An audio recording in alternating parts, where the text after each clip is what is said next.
Bonjour et bienvenue dans cette série de tutos consacrée au speedrun Any% de Deus Ex Human Revolution. Dans un premier temps, nous allons voir comment nous procurer l'iSplit et comment le configurer pour qu'il fonctionne en symbiose avec le jeu. Donc tout simplement, il faut se rendre sur le site de l'iSplit, puis le télécharger et l'extraire dans un fichier.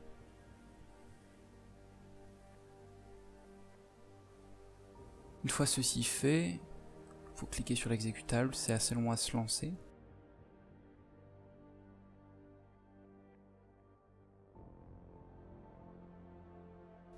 Ensuite, clic droit, Edit Split. Puis vous tapez le nom du jeu, le nom de la catégorie, ici c'est de l'Any%.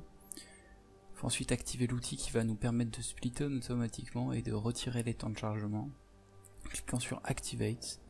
Puis dans les réglages, donc on commence par désactiver les splits de la Director's Cut vu qu'ils ne nous intéressent pas. Et ensuite il faut au moins activer Start et Panchaya et Reset si vous voulez. Ok. Revenir dans le menu Edit Split et rajouter les splits à votre guise du moment que vous dépassez pas le nombre autorisé par l'autosplitter. Donc maintenant on va voir les réglages in-game. Donc on va commencer par l'affichage. C'est à votre guise. Ensuite, dans l'avancée, je vous conseille de désactiver tout pour avoir un jeu fluide, surtout l'anti-crenelage, ça aide pour faire les clips. Le traitement de l'image, le filtrage des textures, tout est au minimum chez moi. Il y a vraiment un truc qui est très important, c'est le traitement de l'image, il faut le désactiver, car ça annule en fait l'effet des mines flash, grenades flash, tout ça, sans avoir besoin des augmentations, c'est très important. En jeu, vous pouvez laisser comme vous voulez, hein, gestion automatique de l'inventaire, je vous conseille de l'activer, afficher le réticule, tout ce que vous voulez.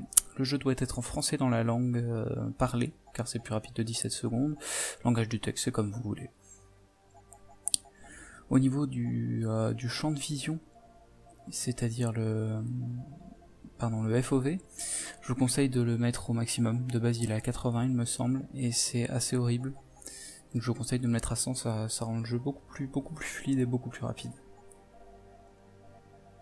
Au niveau des réglages souris, clavier, faites ce que vous voulez au niveau de la sensibilité. Au niveau du clavier, on va avoir besoin de ZQSD, de Shift pour courir ou de ce que vous voulez.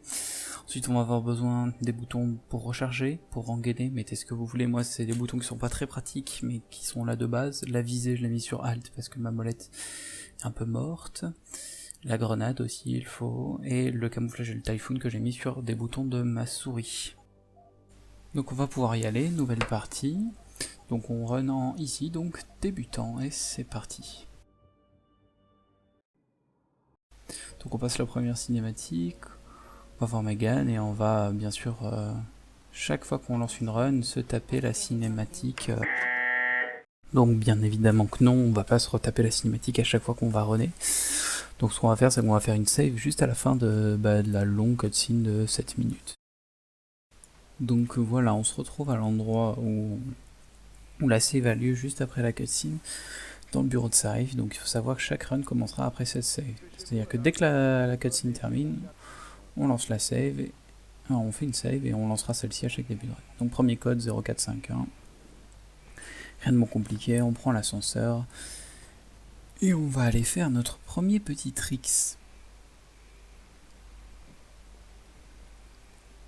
Donc on récupère l'extincteur et on va le lancer. Alors attention à pas le lancer trop haut, parce qu'il a tendance à se briser, et à pas le lancer trop bas, sinon il va se bloquer en dessous du canapé. Donc ce qu'on fait, c'est qu'on lance vers la droite. Généralement, tout se passe bien. Donc pour faire le premier clip, je vous conseille de prendre l'extincteur avec le tuyau face à vous. Donc voilà à quoi ressemble le premier clip. Donc pour ce faire, suffit tout simplement de se mettre dans le coin, d'être bloqué par le canapé et le mur. Vous pouvez plus bouger ni en haut, ni à gauche, ni à droite, pardon. Ensuite vous alignez avec la barre en métal de la chaise et le bout de lampe, comme ceci. Vous avancez et vous reculez. Au moment où vous touchez le mur, vous lâchez l'objet.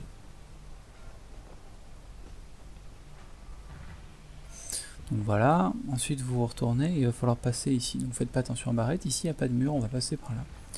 Donc il faut faire bien attention à soit vous passez comme ça sur le côté et vous n'avez pas besoin de sauter, soit vous faites un peu plus serré et faites attention de bien sauter parce que vous pouvez être bloqué par le truc jaune. Donc pas besoin de passer par la porte. Hein.